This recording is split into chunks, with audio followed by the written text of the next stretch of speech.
Welcome to MedTech Disruptors. My name is David Philby. I'm the founder of Elevra Consulting.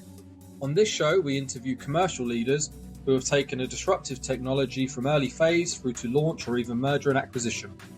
It's all about the journey, the highs and the lows, how to create new markets, what is high performance culture, the risks and rewards, and leading commercial teams in growth companies. We hope this gives you good insight and advice on how to advance your own career. Welcome, and I hope you enjoy the show. This week I was joined by Kris Krustangel. Kris has 20 years experience at the forefront of sales in MedTech. But in this rare conversation, we get to see what it's like to be hired as a performance accelerator in a company gearing up for an IPO. This is fascinating. Let's get into it. Welcome, Kris, to the show. Thank you so much for coming on. I'm really glad you've been able to join us because actually, this is a true story. When I posted that I was halfway through recording my first season of the podcast, you were the first person who came recommended to the show as someone that I should reach out to talk with. So welcome to the show. Thank you, David. Thanks for having me. There you go. Kris, I guess we could start with some introductions on who you are. We do have a specific story that we wanted to talk about today, but it'd be great for everyone to know who you are, your background, and what you do. Yeah, so I've spent 20 plus years in medical devices specific to kind of interventional pain, neurosurgery, orthopedic spine. My first role was a clinical specialist, so I think that translates to kind of an entry level role in most medical devices, all the way up to leading the sales team for a recent acquisition we had to a strategic. Led $1 on massive kind of go to market strategies and launches and closed loop neuromodulation and kind of just built a robust sales and commercial career over the last 20 years, trying to help as many people and many missions as I possibly can. That's awesome.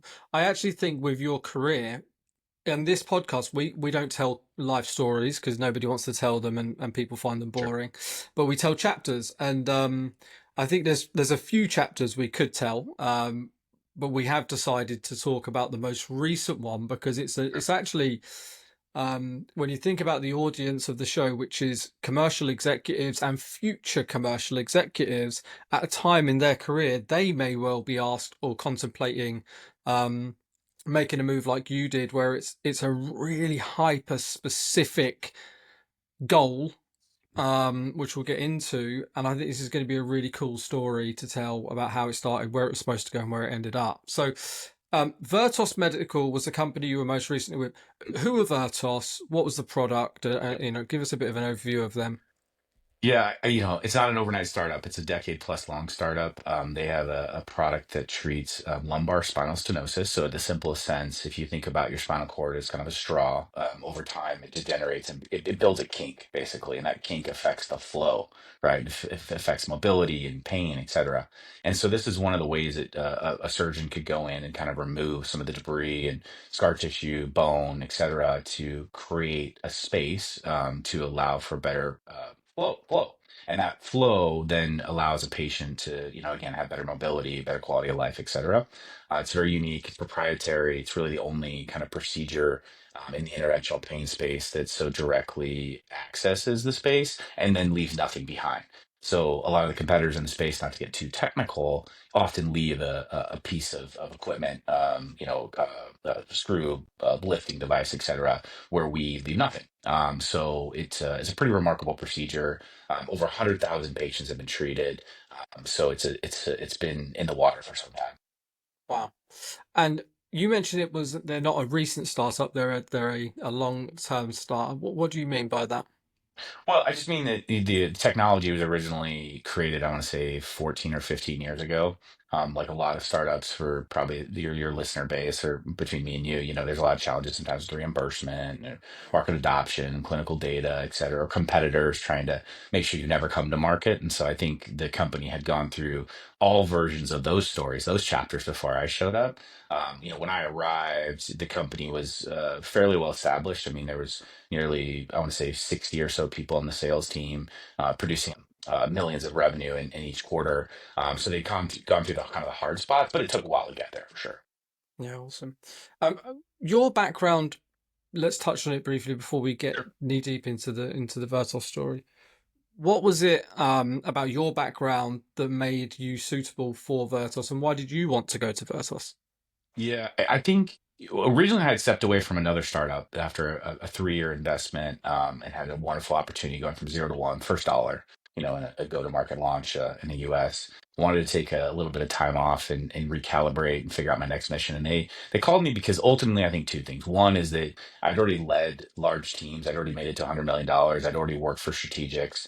I'd just gone through a very competitive launch with 6 competitors in the space, in my previous startup, and had success very limited resources at times. And I was in the space and I knew a lot of the individuals. So there was some relational equity too, because, the task at hand, which we'll talk about in a minute, they wanted me to go pretty fast. So being a known entity and kind of having the bruises on my face of, taking a few punches along the way of leading large teams, one of the reasons it just made it made a lot of sense. Yeah, that makes sense. So you had already achieved the big strategic growth. You'd Mhm. gone to a startup 0 to 1, which I love the Peter Thiel book. It's fantastic. It Um, is. and something that the best commercial people in the industry would love to say they've done 0 to 1. So that's super cool. So at that point, you had this profile that probably you had probably loads of open doors. I bet people were looking at your profile going, you've got that sweet spot Mhm. of big corp success, climbing the the food chain, but also the high risk, high reward move paid off. Um, and then so to flip it, why Vertos for you? Because you probably had loads of options at that point and you could have done anything you wanted with your profile at that point. What really attracted you to Vertos, especially as they were commercialized, revenue generating, big numbers? Yeah, I think two pieces. One is that, I knew that clinically it was very meaningful. And in order to advance that, you had to get to the next financial milestone, which was ultimately the conversation we're having is IPO readiness, right? That's Right. why I came in, is to put us IPO ready. And the second part is people. I mean, there are a variety of different people all, get accustomed to in our careers, but the executive team that I worked with was remarkable.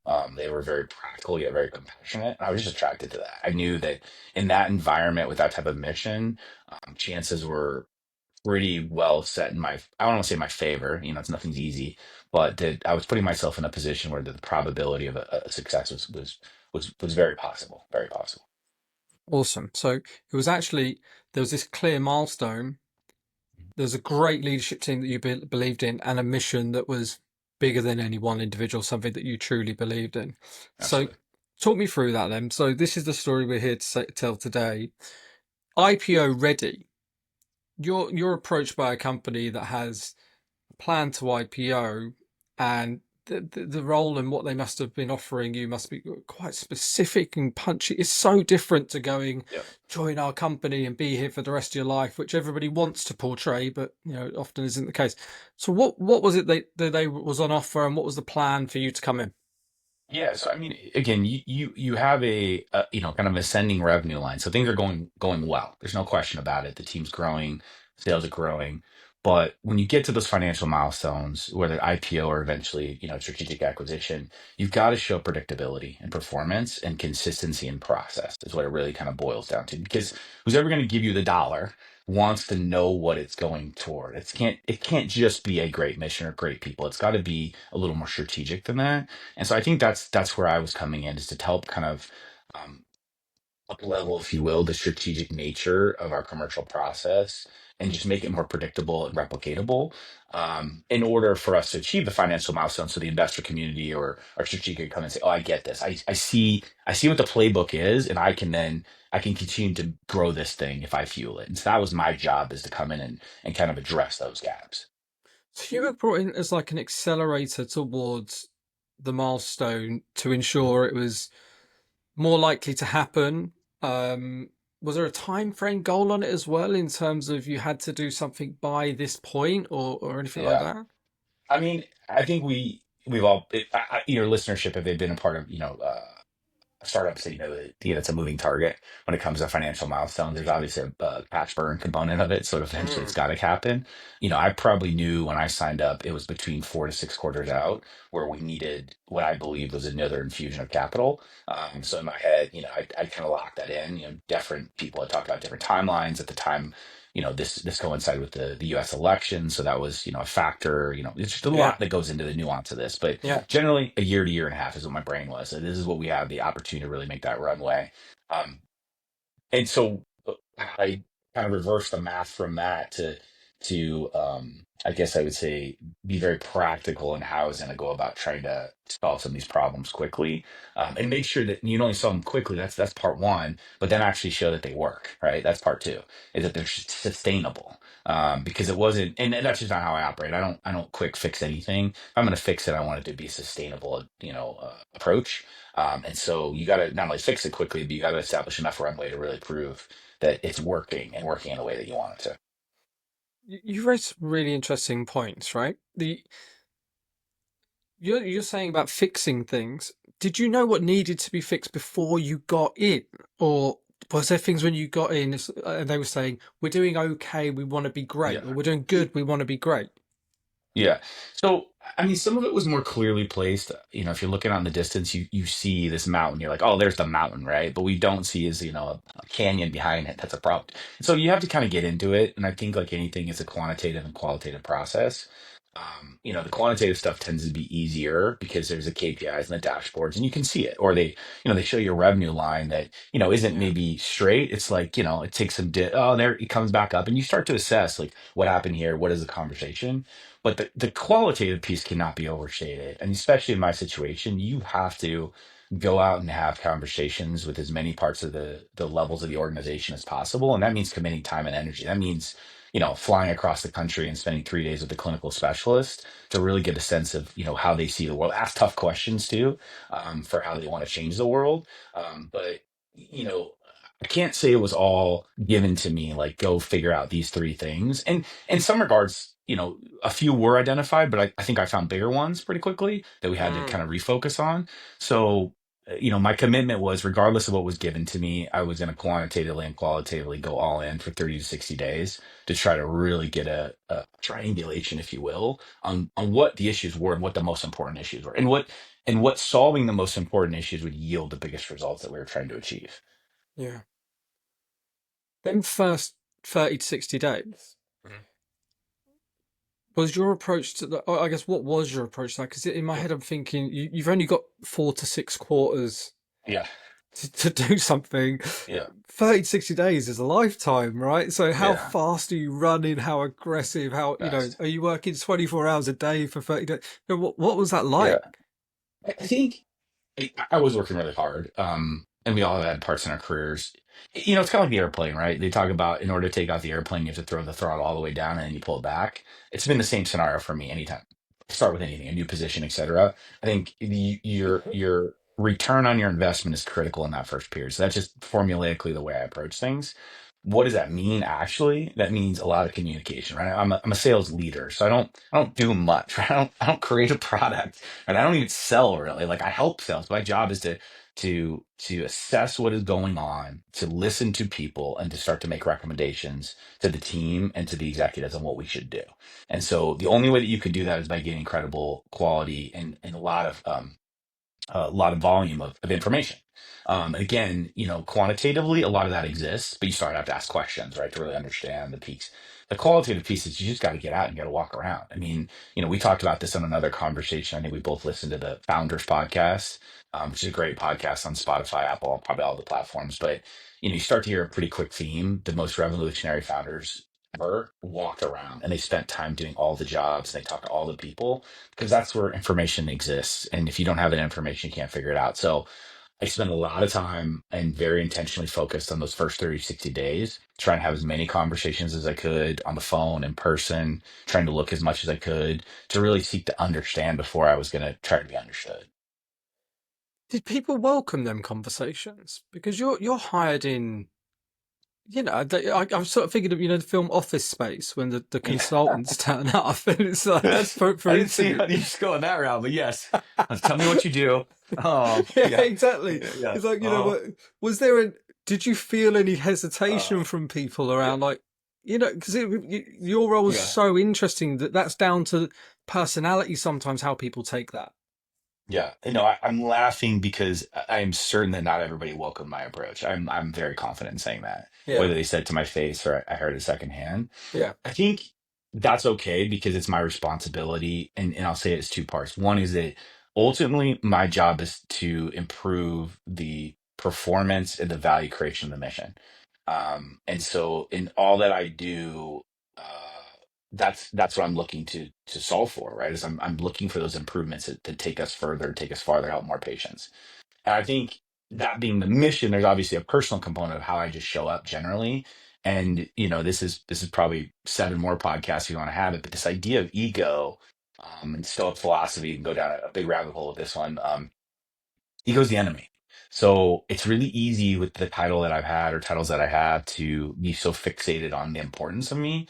But at the end of the day, I'm just a steward of the mission. And so I think to your point is like, were people frustrated that I said things and asked things and point? Yeah, absolutely. I think I got away with most of it, or given the courtesy of getting away with most, because they understood what my intention was. It wasn't about me. It was mm, about making the best mission and the best outcome possible for all of us. And I sacrificed, and I was very authentic and very transparent about things I didn't know too along the way. And so, you know, again, not everybody welcomed it. I'm certain of that, but I think they welcomed my intent of what I was trying to accomplish and accomplish so quickly. so interesting. It's so interesting because you talk about metrics and stuff like that, and it's easy to analyze, it's easy to identify problems. You can do that before you get in, but ultimately, the biggest gains were qualitative. Had to get in, have conversations, the human factor, and then now it's talking to now you're in a team, and you're talking about having incredibly high levels of EQ to be able to break down barriers, build relationships, gain people's trust. When some people are probably welcoming it because they love the support, others are maybe top performers and Yep. thinking who's this guy asking questions. And like you said, direct questions. You haven't got time like that first period. Did you set yourself goals or ways that you would know if the first 30, 60, 90 days had been successful or you were on the right track? Did you know what Yep. it would look like? I mean, I can't say I knew what it looked like because I've never been there before, but I do know what it looks like, I think, to successfully create trust and rapport quickly. And it's definitely the further I've gotten in my career, I don't want to dehumanize it when I say it's a formula because that's what it sounds like. But the reality is you've got to have a couple key individuals that you have hyper trust with, right? Right. And I look at it as kind of a 360 degree, it's an executive, it's a vertical peer, it's some key leaders on my sales team that I like. I'm gonna tell them all the scale, right? All my concerns, all my worries, right? That type of stuff. Those end up being the kind of the brightest lights on the horizon as I look out, and they help me identify what is signal and what is noise. And so to answer your question, I had to figure out who those people were first, right? And a lot of it is time, but a lot of it is understanding what their motives are and what do they care about and how do they want to be treated. Establishing them and then going through that process from a hyper focus of 30, 60 days and keep coming up for air and saying, going checking with this person after I heard or I saw this thing. What do you think about it? Is what was telling me, yeah, no, you're on the course, you're on the course, you're on the course. Even if again, I probably hurt some people's feelings or broke some eggs along the way, they continue to kind of tell me, no, no, you're on the course, you're on the course, you're on the course. I think, practically speaking, if you're going to try to go, hyper vigilance and get a lot done really quickly with a new team, if you're listening to this, establishing some key relationships at all, hopefully a few different altitudes in the organization, Yeah. really relying on those, but not solely relying on those, will help you determine how your trajectory is facing and what if you're headed in the right path for that matter. Yeah, make a good point, right? Because I suppose even if you build those trusted relationships early, there's always going to be a few people that want to fluff you a bit, right? The sort of yes men who 100%. want to attach themselves to the new boss or something like that. So Yep. it's a really interesting balance. So the size of the team when you joined and the sort of revenue that was being generated, what did it look like the day you joined? Yeah, the day we joined, I think we had high teens, 16, 17 million a quarter. Probably the team size was, I want to say, I don't know, 65, 70. And, sales teams, commercial teams are created differently. Mine had the opportunity to kind of oversee training, what I'll call like clinical excellence. So, clinical outcomes and then all internal sales training was also a part of those numbers and part of those functions. Mm. And so, what were some of the, as you got in, and you're settling in, you're starting to make changes. What were some of the changes that you started to make that started to impact the positive change that you were seeking?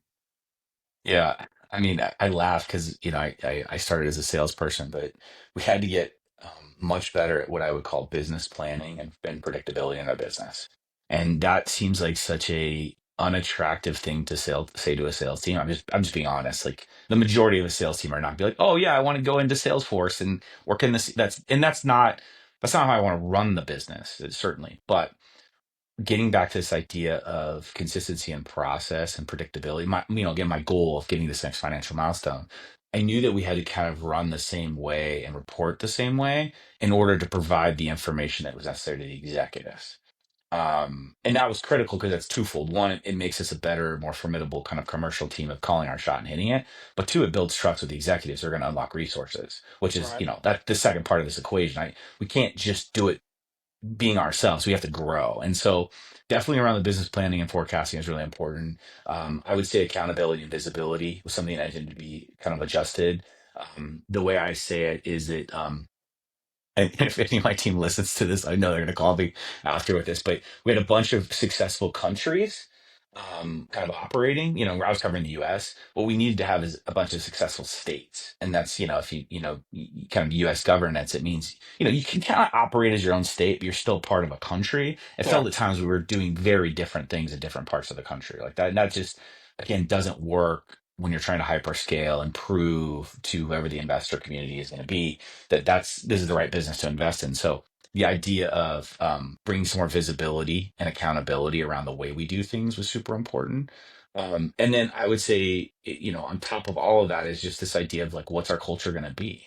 I would say we had a high performance culture, but I would also want to absorb the fact that we still accepted a lot of inconsistency or legacy bad behavior or things of that nature. And so the third thing, which isn't just a Vertos thing, it's been something I guess I've evolved over time, is this idea that when I'm in a commercial team, I like to challenge directly and care compassionately. So that's the third thing, is this kind of cultural approach of not only living it but saying it as much as possible. I mean, to the team at all level when I'm going through the due diligence, because I think it's really important that if you want to go from that idea of like the gym count, the good to great, you've got to create an environment where the team culturally feels really open to saying things that they need to say so we can make Mm. better decisions. So, again, looking back, better business planning, certainly forecasting was a huge part of it. Showing them the more consistency with visibility and kind of the accountability aspect. And then, being able to up level our culture was a real opportunity from a performance standpoint, to build something that kind of sustains itself. Mm. And you're saying there was a high performance culture when you got there. You believe they were a really good performing team on a sort of per head basis. Yes, on a per head basis, but I guess the issue is that you'd have, 10 people on the team and you'd have six all-stars and you had four people that are, just kind of supporting, from the sidelines. It just didn't feel that they were being held at maybe as the same level of accountability to try to even, and I'm not saying everybody has to show up if you're a basketball player to be LeBron James, but you got to give your single best effort. I wasn't confident that the people that weren't performing were giving their single best effort. Mm. With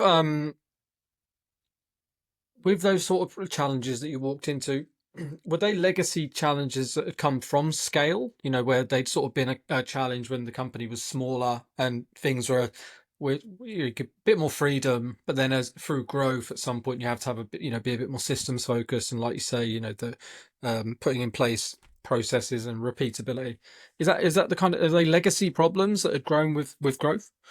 Yeah, I think that's a fair assessment. Again, for yourself, I know you've worked with a lot of startups, and I have. I think probably your listeners are in or around it. It's a challenge. I mean, oftentimes you go to work for one company, but realistically, there's like 1.0, 2.0, Yeah. 3.0, 4.0. Some of that's financial milestone related. Some of it's, the size and the growth of scale. And to your point is like Yeah. sometimes the 1.0 problems carry over into the 3.0 company. And, for whatever reason, they haven't been addressed. They haven't been, either elevated or kind of exited. And those are the types of the things that in order to then get to 4.0, right, are some of the tasks that you have to take on, or I need to take on in my role. Mm. What were the toughest things that you had to deal with? Because it can't. It's obviously. It'd be great to think that your role you went in and everything was just, oh yeah, here you go, here's the problems and I've fixed them and now we're growing even better. But what were the tough things that you as the new guy coming in with a really specific role were dealt with and really sort of you had to persevere through? Yeah. I mean, to me, it comes a lot around trust and rapport, which I know sounds simplification, but it ultimately is going back to Founders Podcast. Is if you listen to it, that trust is the WD-40 of the gear, right? It makes things go faster. Just think about it commercially. Like if you Mm. were working around a team where you trusted people at a 10 out of a 10 versus a 5 out of 10, how much easier it is to get stuff done when the trust level is a 10 out of 10? How much less communication do you need? How much forgiveness are you given if you say the wrong thing or maybe the wrong, like you just things move faster. And so that's on one end of the scale, right? When you're already existing as a team, I'm starting out with a 0 out of 10, right? Where I don't have a lot of trust with anybody. And that's a 360-degree comment for certain. Yeah.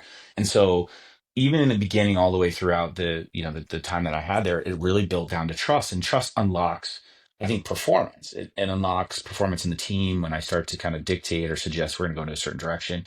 It certainly was critical. And I've learned this, over the last kind of 5 years, these last few startups is you can be the most talented executive ever.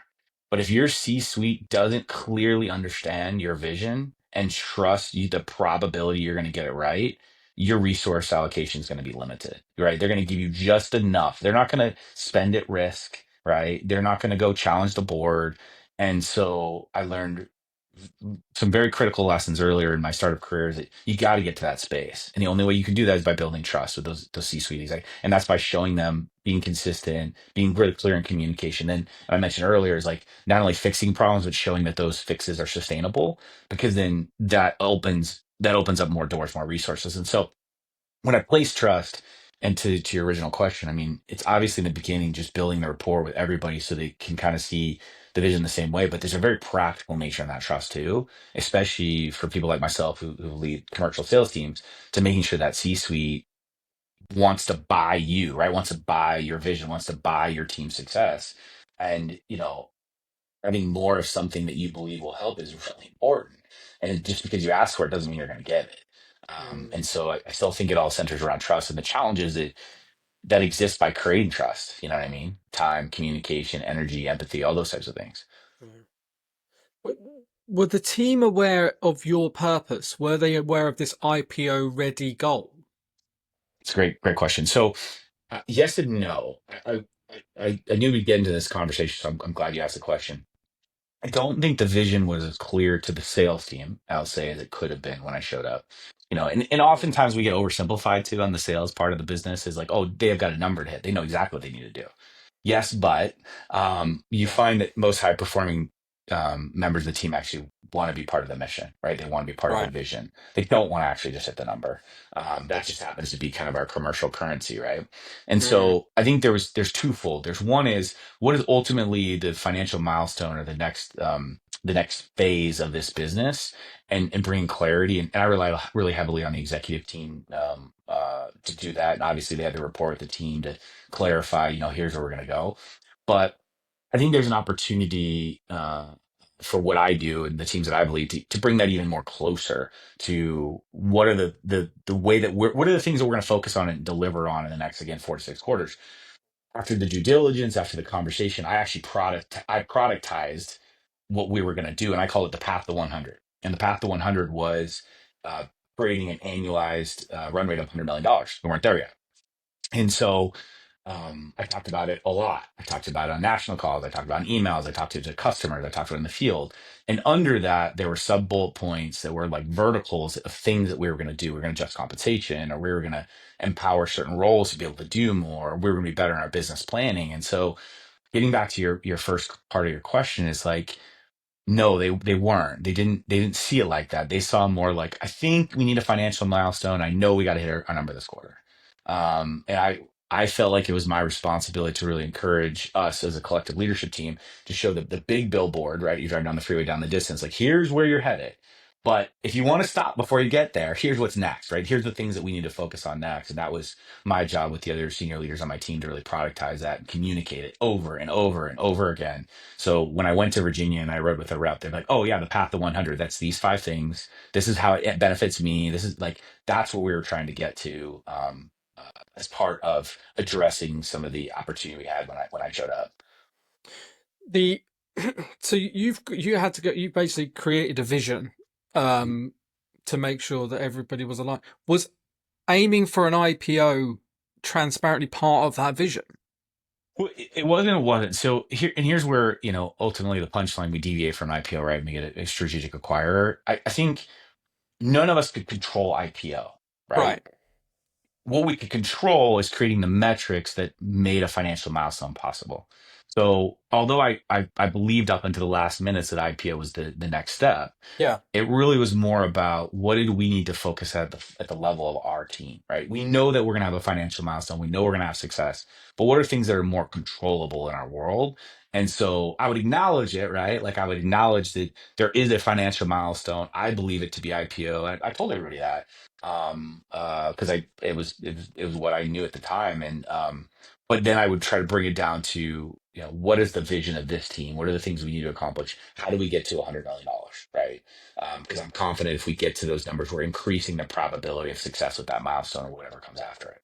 Yeah, it makes sense. Actually, I mean, obviously, I'm 15 years in staffing. Staffing industry as a whole chases transactions, not milestones, really commonly. It's a really like open mistake in the industry that we want to do a private equity deal, and it's like you don't chase exit plans. Chase, you know, but put pride in what you're trying to build, and it's a really interesting concept.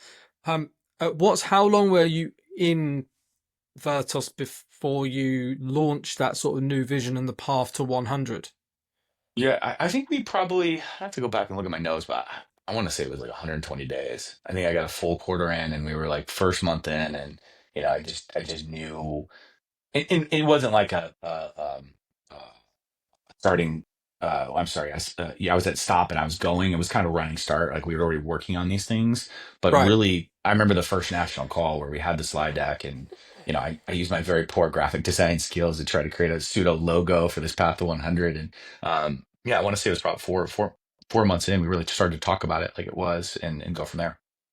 Behind every great sales leader is some really basic paint skills. So I think I've that's gotten better. I'll important. tell you. Yeah, I was like, I've gotten better. I had a leader in a previous life who worked in Japan. Quick story, and he didn't speak Japanese, so the only way he could communicate was PowerPoint. And so you can imagine the critical eye he had for anything I produced for him. And so he taught me some very hard lessons about being better at those types of things. And I think it's powerful. It's part of the story you tell. It's part of the Yeah, I love the it. vision people see. So yeah, I definitely tried to do the best I could.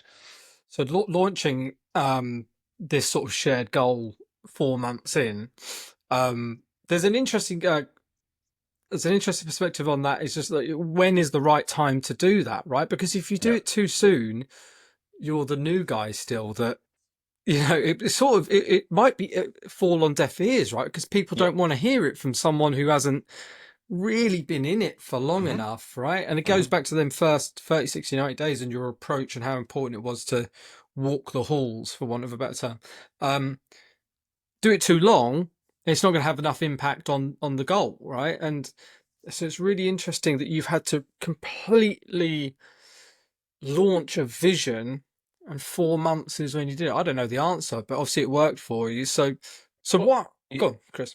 well, I just wanted, I don't want it to seem it was that easy or that clear too, No, because no. we lost some good people. I mean, I remember being on the phone 3 months in to some top performers who had started the conversation well before I got there. It just didn't feel like it was the right fit. And how it goes. You start having the call and get excited about a new opportunity. I remember being on the phone with two or three of them and just wonderful people. And I was like, just give us 60 more days. Wait for Mm, to see some of these things because there's two parts of a vision.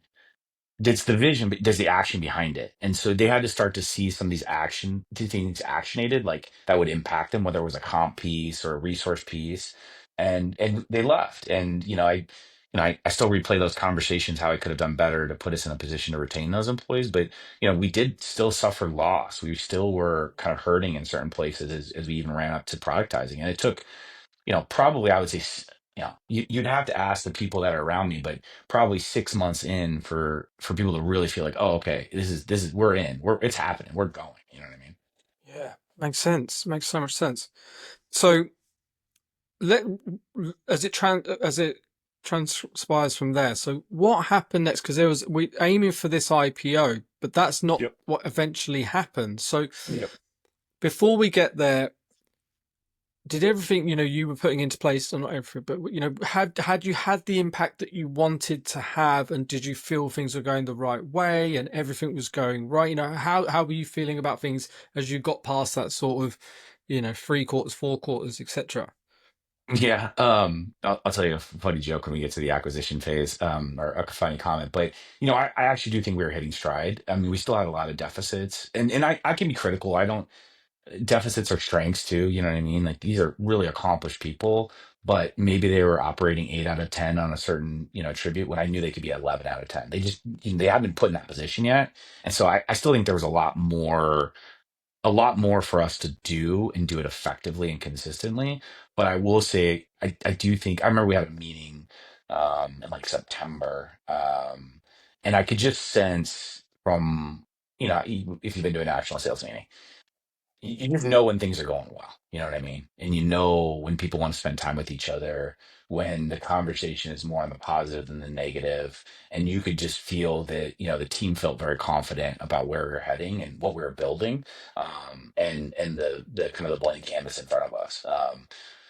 And that was probably more 6, 7 months into it, but you could start to see those kind of, that feedback landing in a very positive way.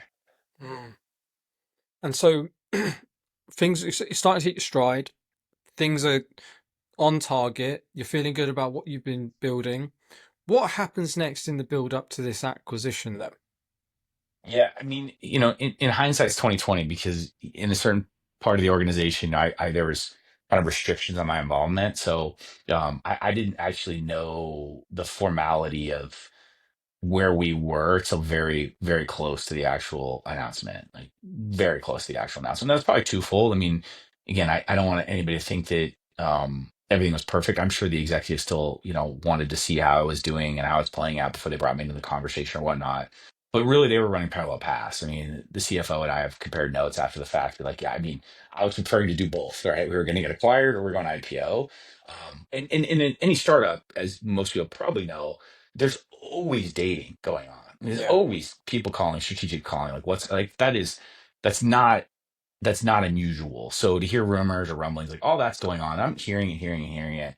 But again, I continue to stay focused on what we can control. It's path to 100. Let's stay focused on that. Let's stay focused on how this team delivers. And then like I said, very close to what was kind of the final kind of phases of the deal. I was brought in on the fact that this was a very likely outcome, is that the next financial milestone was going to be an acquisition. And I had been, again, playing it in reverse. I've been providing this information for months that was being reviewed, but I hadn't had like the time with these executives to really notice any different, right? Maybe if 3 years in, I was like, oh, that's a really unusual question to ask. But at the time, I was just really focused on building trust and rapport. But they obviously were continuing to build the case and try to build, the right type of conversation with the strategic for the acquisition and closing. Mm. So building up to this acquisition, um, did that bring things forward against the initial 4 to 6 quarters that you were expecting to have a run at it, or was that about on target in terms of the time frames that you thought would happen? I mean, it's definitely the earlier end. If I go back right to the timeline to your question, like it was the earlier end of that gate. Like the gate had just opened. So I thought, actually we get through the presidential elections and probably see something around where we are, like literally right now is the timeline that I thought we'd probably fall if I had to bet.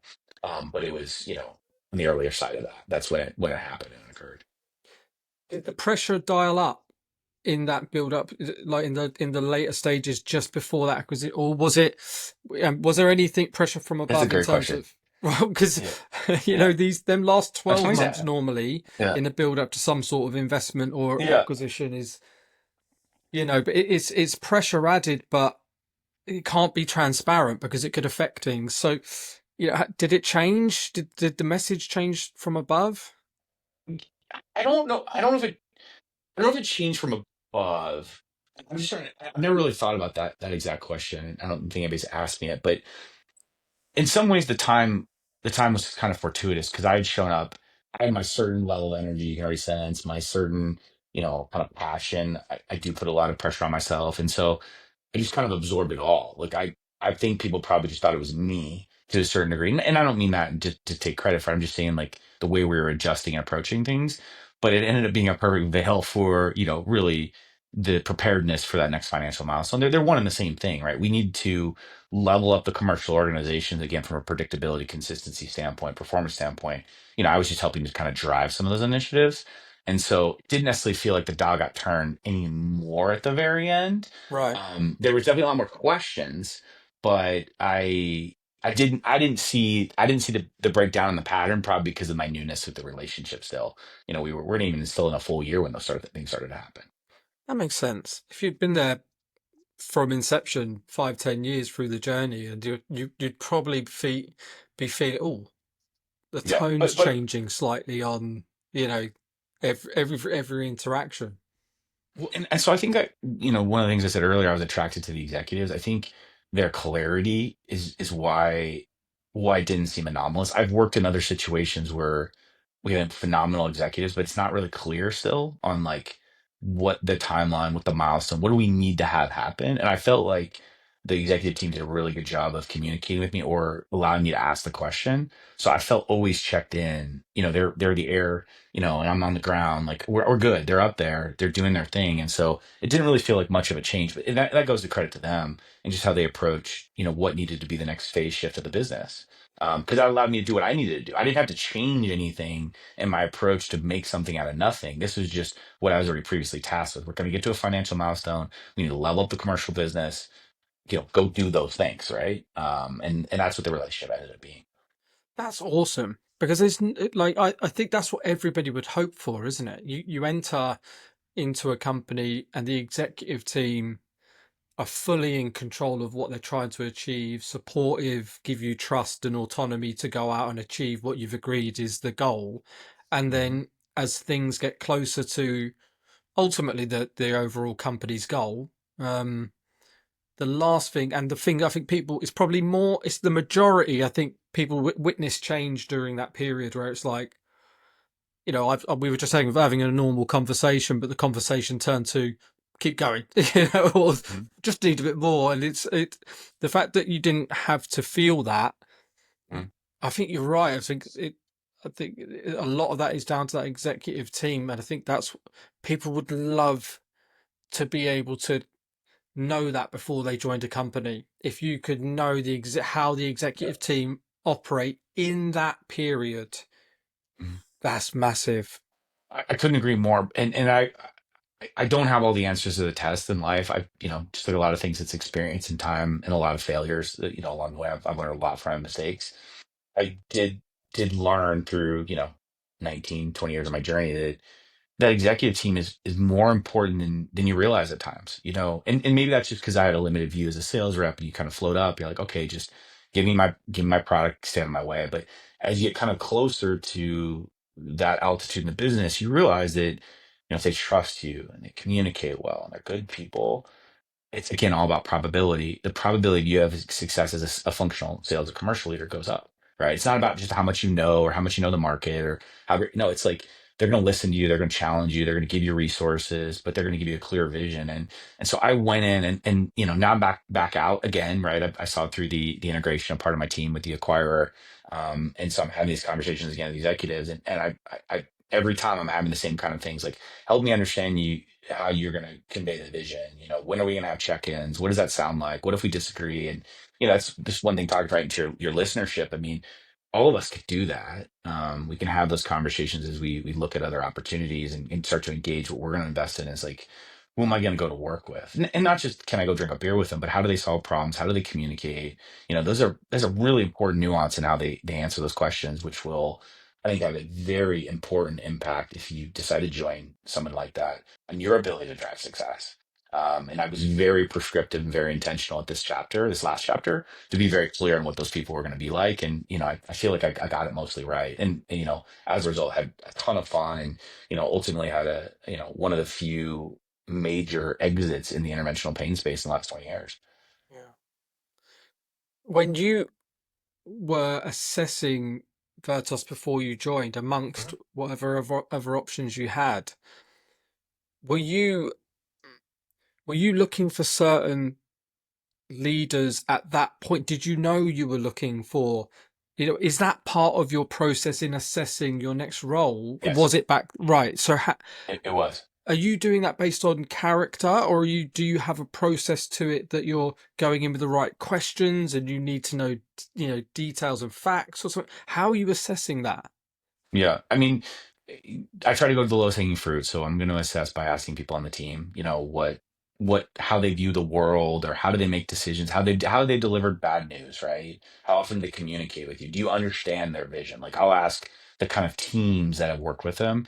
If I'm lucky enough to be networked in or have the access of people that have worked with them in the past, I want to ask the same questions. And ideally, just like hopefully people would evaluate me, I'm saying, have they improved? Right? Have they gotten better at these things? Because chances are most of the executives I want to work with are also trying to get better. Like, they have the same kind of fuel. Like, they haven't figured it all out. They're trying to evolve their careers, provide more value. And so I'm looking for that piece. And then lastly, to your point, yeah, I go in and I ask those questions.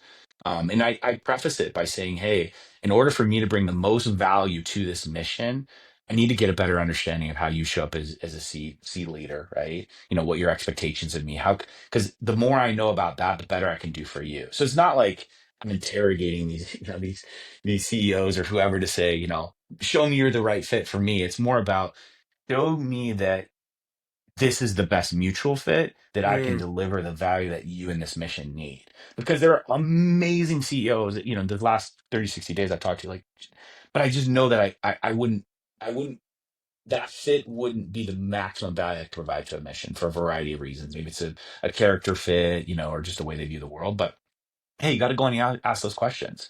And here's what I will say, and I don't make too many like absolute statements. If they don't answer the question, or they don't want to answer the question, they get flustered by answering the question.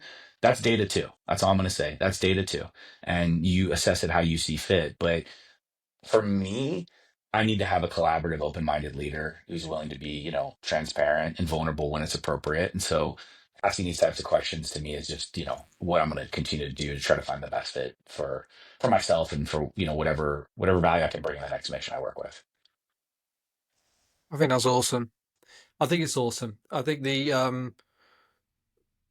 I wonder how prescriptive people are about, it doesn't matter what level, even though your chief commercial officer is looking for their next company, how well they're going in and truly assessing the relationship they will have with their boss, founders, and ensuring and being prepared to walk away, which from a product that could be super exciting, great mission, fantastic, um, cash runway, cool. That gives me a lot of freedom. But ultimately, if you can't get what you need Yeah. from the person in charge, it's just a relationship that isn't going to work and will eventually, clash and fall apart. And it happens a lot. It happens a lot. You mentioned ego is the enemy earlier, right? Founders, these products are their babies.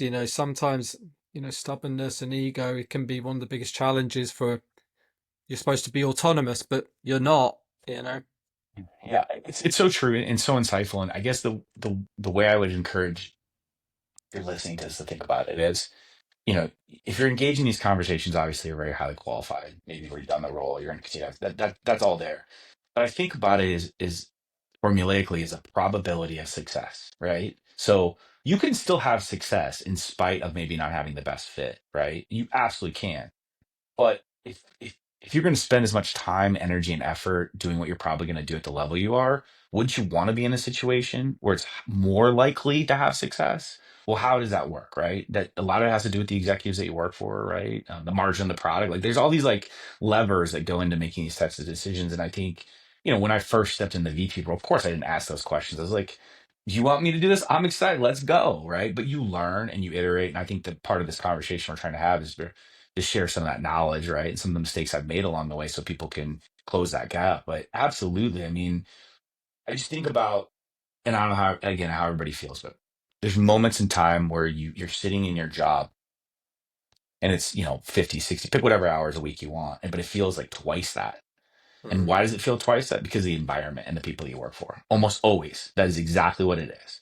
It is so inefficient, right? There's so many resistors, personalities, behaviors that you work all this time and you emotionally like feel like you worked another 60 hours. And so everybody is created different. And so if you are attracted to those, like credit to you. But what I've learned over time is that I'm not afraid of how many hours I work, but I'm afraid of creating a lot of inefficient hours of work. You know what I mean? A lot Mm. of heartache and frustration and just waste. And for me, it's almost come down to what is the environment? What are the leaders I'm going to work with? That will have the most direct impact on, I guess I would say, the quality of life in that role and your ability to do the job. So, again, I think about controllables. How do you figure that out? You ask the questions. You got to ask a lot of questions. You got to try to triangulate, do discovery before you get into it. So you really know what you're getting yourself into, and you are hopefully putting yourself in highest probable position for success. I think you make some incredible points. Incredible points. I speak to VP up commercial people multiple times every week, and you'd be surprised how many people still prioritize product as the reason to be looking for a role, because that's what they specialize in, that's what they've been passionate about, that's what they've built a career on. um and yeah, there's obviously problems that causes, and like you say as well, it's not always the reason for things to fail, because people can adapt, right? And you can learn how to work with each other, and as 6-12 months in, you're like, oh, okay, communication styles have improved here, we're actually getting somewhere, we've Yep. got our boundaries lined up. So but I think it's a really fascinating perspective, and obviously it worked for you, and it worked for you incredibly well in what was a short, well, it's not short term, but it's a short term, high Oh, pressure, high yep. milestone, aggressive. You took on a project of like, Hmm. it was a greatness project. There was no, Hmm. there was no settling for anything less. If you didn't do that, the the wheels could have fallen off very quickly. Yeah. You're so right. I just do think, and again, I don't have the answer to the test, but life has helped me kind of figure some of these out. I did do a lot of due diligence again before I got there. I tried to really understand the environment, and I heard some not great things about the environment too, right? Like some challenges, but Yeah. it made it so much easier to have a running start in the beginning and be effective because I knew what at least let me say I had to confirm what my hypotheses were, but I was starting with hypothesis, right? Like I knew where I had to go with things, and so that's helpful. And then again, so philosophy, another conversation another time, but control the controllables. You can ask questions, you can research, you know what I mean? You can triangulate, like you have full control of that. And so I always encourage people, especially when it's a career transition thing, is to spend as much time as you're comfortable really trying to understand what you're getting yourself into. Because either A, it's going to reinforce it wasn't the right fit, or B, you're going to get a running start, right? You're going to be that much more empowered to have success when you start a role. And I think that's a really good place to start from. Final clarification on this, because I think it's Yeah. interesting. When before you got in, or even very early on, did you Mhm. set your stall out with those executives to say, this is how I'm going to approach this, just let me do this and I'll come back do you know what I mean? Did you sort of Sure. tell them what you were going to do even before you'd done it, to sort of, Yeah. have that transparently agreed kind of thing? Yeah, I guess I'm smiling a little bit only because, I had a relationship with my CEO, my CFO, my CCO. And I would say that all of our conversations were a little bit different, but generally very similar. And again, I'm accounting for their personality styles, how they like to be talked to, et cetera. Yeah. But more or less, I came in with a few things from the three of them to say, hey, these are things we think you should look at. And then I basically said, okay, in a short period of time, I'm going to come back and say, here's your list and how I weight it, plus a few other things. And then once we kind of see the sun all the same way, will you let me go do it? Right. And generally was it like a yes, you know how it goes. Sometimes it requires spend or things like that. But we did have that kind of seminal moment where we sat down and confirmed our notes and made sure that, I was on behalf of the mission heading in the right direction. So important as well, right? Setting out and agreeing like the approach from your perspective, not just what the client wants and the company wants. So I know I don't know how, I think we're close to the end of time, but I do want to add this again. Lessons learned is that I think sometimes, even at my level, we wait for the executives to dictate a communication style or an environment or however they want to function with you. I wouldn't suggest that's the right thing to do. I would suggest probably two things. One is to have the conversation where it's overtly clear what's off limits from a communication, like what they absolutely don't want, but try to determine what's on limits and what the repetition is. And number two is to create, whether you are succeeding or failing, a routine metric a routine moment in time where you're doing a review with them. That could be a personal review, that could be a business review, et cetera. But I'm sure I've taken this from some other company, but we call it last best estimate, which means every 30 days, I don't care how good we were doing, I would put my sales leaders on and the C-suite, and we review the business. We talk about it quantitatively where it was, and we would start to kind of billboard, and like I call billboard like seeing things in the distance, some of the qualitative things we were seeing that were going to need to be addressed, right? And I want to say that we as the sales team kind of took ownership of that. Like we didn't wait for some KPI to spit out a problem, right? We were basically showing them, hey, here's our problems. Here's what we're Yeah. doing with it right now. Here's where we might need your help. We'll tell you how it progresses the next 30 days. So again, you're settling into a role like this, you're considering it. Certainly can't overemphasize how important it is to really understand the communication preferences of your executive, but also don't be afraid to establish your own review. If you're initiating it and just this is what we're gonna do every 30 days, we're gonna talk about my progress or my team's progress or things like that. Even when they're like, I'm good, like it's just so important because that maintains that clarity, maintains the trust, right? And helps people kind of see, where you're trying to move things and helps them identify maybe better ways to look at solutions too. So yeah, I just want to put that as kind of a public service announcement because sometimes you just kind of assume, but you should take some ownership of that and take some control of that for sure. It's so logical, isn't it? To sort of know what the limits are, what they aren't, and what's on the table, what's off the table, touch Mhm. points, what's the Yep. cadence? Let me get Mhm. on with my job, but also let me challenge back to you, report back to you, and get your perspective because I'm going to need that as well. So I think that's absolutely awesome. Basic, simple, logical, high impact. Not everything is a holy grail of change. I'm going to go in, I'm going to revolutionize your company. Sometimes I just need to know, this thing. That's awesome. Kris, we've talked for a fair while about, I mean, I talked to people for an hour about a 10-year journey. And we've actually been really fortunate to go a lot deeper into a very, what was it? How long were you there in total in the end? About a year, A beginning to end. year. Yeah. High impact role. Would you do something like that again in your career, or are you now sort of looking for more stability and in terms of, not stability is the wrong word, and Yeah. Yeah. Yeah. but in terms of, something where you get your teeth into it for longer and build earlier to later or something, Mhm. or was this something you see yourself doing again and going, yeah, I could go in and be a sort of, I think on your LinkedIn you call it catalyst, which I love. I was Mhm. going to call it accelerator, but catalyst sounds Mhm. better. So is that something you want to do again?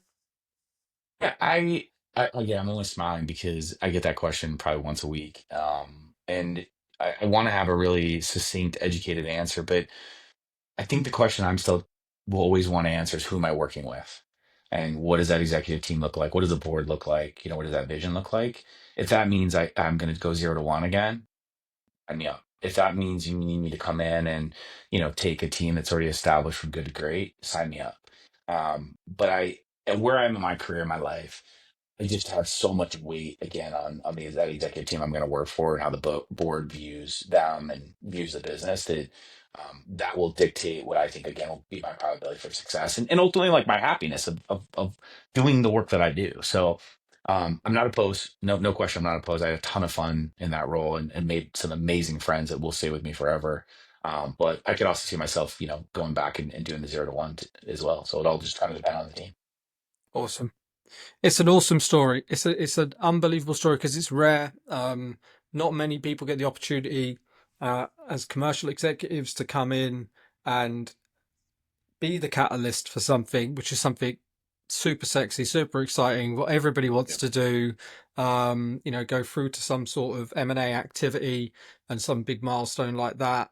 And being able to go in depth about it with you today is just awesome. I could have talked about it for hours, if I'm honest. I'm sure there's so much more that we could unpick. But for me, this might be one of the best conversations I've had that I think people could take actionable stuff away from and go, what a great point, not just the fluff of, and then we sold. This is actually super interesting. So I really appreciate your time today and your insights. Well, thanks for setting it up. I think it's the practical transference of knowledge that sometimes we just all lack. We like to get stuck in the clouds. But I think a lot of people actually crave, but sometimes they're just afraid to ask, like, how did you do that? Where I'm kind of obnoxious about telling everybody exactly how I did. I think it's the right thing to do. I think as leaders, especially again in my altitude in the tree, isn't that what we signed up for? Is like help a mission or people or a product do better. So I don't see these conversations any different. I really applaud you for creating a medium where the notes can be shared. And if anybody's listening, we don't know each other, we're not connected. LinkedIn is usually our most active, so they can absolutely engage with me on LinkedIn. I'd say I'm pretty consistent with anybody that reaches out, and we're all learning and growing. Nobody's got it figured out. Nobody has it figured out. So it's just kind of creating the right environment and being the right type of person to try to welcome as much feedback as you can and keep evolving. So again, David, thanks for having me on and having the conversation today. Awesome. Thank you so much, Kris. Thank you. Of course. Thanks for listening to the show. I hope it was insightful and inspiring. This podcast is brought to you by Alevra Consulting. We are a commercially focused recruitment agency focused on medtech and life sciences. If we can help you in your job search, or if you're hiring commercial talent, please reach out to me on LinkedIn, David Philby, or at our website, alevraconsulting.com. Thanks again.